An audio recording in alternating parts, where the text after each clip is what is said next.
Judaism, the world's second monotheistic religion, contains the fundamental ideals of both Christianity and Islam. The creation myth for Judaism and Christianity is the same. God created earth in 6 days, and on the seventh he rested after the work was done. The Jewish God is Yahweh and is neither male nor female. Additionally, Jewish beliefs state that all people are created in the image of God and that God hates human sacrifice. Jewish scripture also states that all people are born with purity and that the Messiah will come and the world will be purged of wickedness and sin. However, unlike Christians, Jews do not believe Jesus was the Messiah, and they believe God is indivisible. The Jewish faith was founded by one man, Abraham. Born in the city of Ur circa 1800 BCE, he committed to a covenant with the sole creator that required rights and obligations of both parties. In order to finalize the covenant with God, Abraham had to complete 10 tasks. Upon completing these tasks, the first Jewish community was born. Descendants of Abraham's son Jacob are now referred to as the children of Israel. Judaism originated in northern Arabia around 2000 BCE, but the Jews became enslaved by Egyptian pharaohs until Moses led the Jews out of Egypt during the 13th century BCE. While they were crossing the Sinai desert, Moses went to the top of Mount Sinai to meet with God and established a covenant with the Jewish people that contained the 10 Commandments, which all Jewish people must follow. Some of the elements in this document include edicts not to kill, steal, or commit adultery. In the 11th century BCE, King David established a Jewish kingdom and built a great temple in Jerusalem with his son Solomon. Unfortunately, the kingdom quickly collapsed and divided into two due to tension between the north and south portions of the kingdom of Israel. Then, in 538 BCE, after being exiled 3 times by the Babylonians, Cyrus the Great allowed the Jews back into Jerusalem and built a new temple.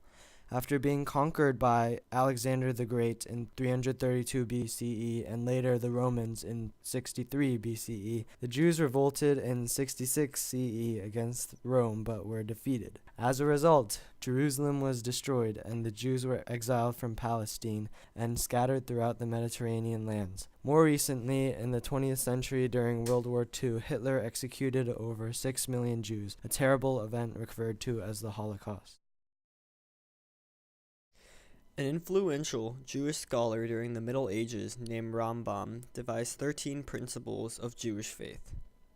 God exists. God is one and unique. God is incorporeal. God is eternal. Prayer is to be directed at God alone and to no other. The words of the prophets are true. Moses' prophecies are true, and Moses was the greatest of the prophets. The written Torah and the oral Torah were given to Moses. There will be no other Torah. God knows the deeds and thoughts of men. God will reward the good and punish the wicked. The Messiah will come, and the dead will be resurrected. These core principles have been compiled from Jewish scriptures, the 3 most important of which are the Torah, the Talmud, and the Midrash. The Torah is a very influential text to Judaism. The book of Deuteronomy is in the Old Testament of the Torah. This story is set in the frontier of Canaan, where Moses and his people have been wandering the desert for 40 years and have finally reached the Holy Land. Moses restates to his people the 10 Commandments and shares the promises of God and the consequences for disobedience of the 10 Commandments. Some promises for following the commandments are that the people will be healthy, God will love them, and keep their land and livestock healthy. Some consequences for disobediences listed in the story are that there will be disease and God will ultimately destroy them. Moses' tone was harsh and strong with power, saying things like, "You shall fear the Lord your God, you shall serve him and swear by his name." He is proving his authority, but his speech is mixed with a bit of kindness towards his people. As Moses says constantly, reassuring his people, "The Lord set your love upon you." His purpose of doing this whole speech was to explain it to a better understanding and to see who is faithful. The book of Isaiah, on the other hand, is very different. This text from the Torah by an anonymous writer is about how God will love his people. It has a very different tone compared to the book of Deuteronomy. The tone is very kind and pleasant throughout. The author uses very gentle words and many elements of nature. The book of Isaiah states, "Who stretched out the heavens alone? Who spread out the earth?" This is a perfect example of a short repeating lines and syntax, emphasizing the love of the Lord and how great and powerful he is. In general, his message is that the Lord will bless his followers and that they shall be protected. These two books reflect the different points of views in the Jewish world. It shows the belief that God is all-powerful and he can bless you or he can destroy you. On the other hand, there is the point of view that God is powerful but uses his powers for the better. The Torah displays the Jewish beliefs that God is benevolent, yet extremely powerful. The sacred scriptures of Judaism also dictate proper behavior in daily life. This includes praying 3 times a day, 1 in the morning, 1 in the afternoon, and 1 after sunset. Additionally, Jewish people have many dietary restrictions. People are not supposed to eat dairy and meat in the same meal, slaughter animals inhumanely, or consume pork or shellfish. Also, Jewish people do not see themselves as superior to Christians or Muslims. They simply believe that they are the closest to God. Along with these daily practices, there are many rituals and religious holidays which stem from religious events.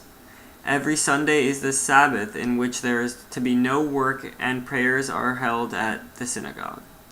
Rosh Hashanah is the Jewish New Year, which starts the 10 days of awe and ends with Yom Kippur, the Day of Atonement. Passover, on the other hand, celebrates the Exodus from Egypt.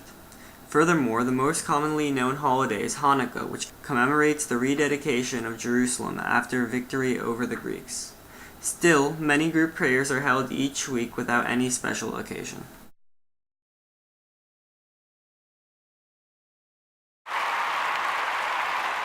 This is the anthropologist with the inside scoop of a Judaism service. Now, sorry fellas, the men have a lot more restrictions and requirements than the women do. For example, when the men first walk into the synagogue, they have to put on a yarmulke. It is a sign of respect to cover your head in the presence of God.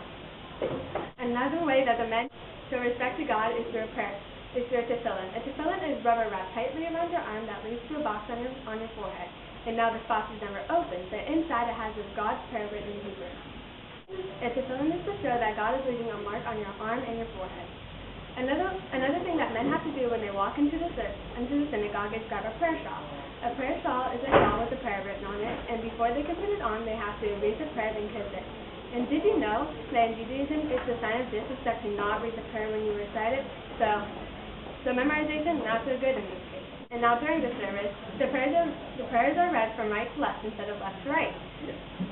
And some parts of the prayers are either standing, or sitting. The majority of the prayer is silently to yourself because Judaism believes that the prayer should be at your own pace and at your own time. Another significant part of the service was the charity called the 18. The 18 is where they donate either 18 cents or $18 to a box in the middle of the synagogue. Now, Judaism uses the word charity very lightly. They believe that charity is you give back when you want to. And Judaism believes you should always do those random acts of kindness, whether you like it or not.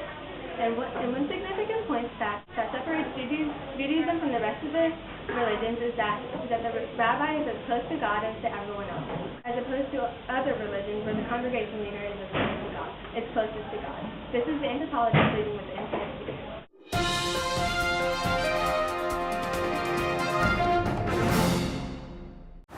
Hello, I'm archaeologist Daniel Busick, and I'm in Zimbabwe, where an African tribe claims to be the descendants of the Jews who fled the Holy Land about 2,500 years ago. Through multiple DNA tests, we backed up their claim to be true. However, they have another crazy claim. They claim that they have the original lost Ark of the Covenant that was thought to be destroyed when the Temple of Jerusalem was destroyed by the Romans. We did many tests, including carbon dating, to prove that the Ark of the Covenant wasn't the original Ark of the Covenant, but could have been built by the remains and other pieces of the original Ark of the Covenant. Many religious groups, such as Christians and Jews, believe this claim to be 100% false, for they believe that the Ark of the Covenant was destroyed when the Temple of Jerusalem was destroyed. However, scientists and archaeologists aren't losing hope that the original Ark of the Covenant may lie in the grounds of this lost tribe.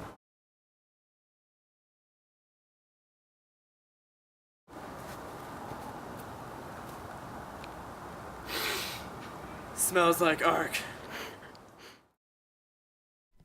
Judaism is a common religion among many people around the world.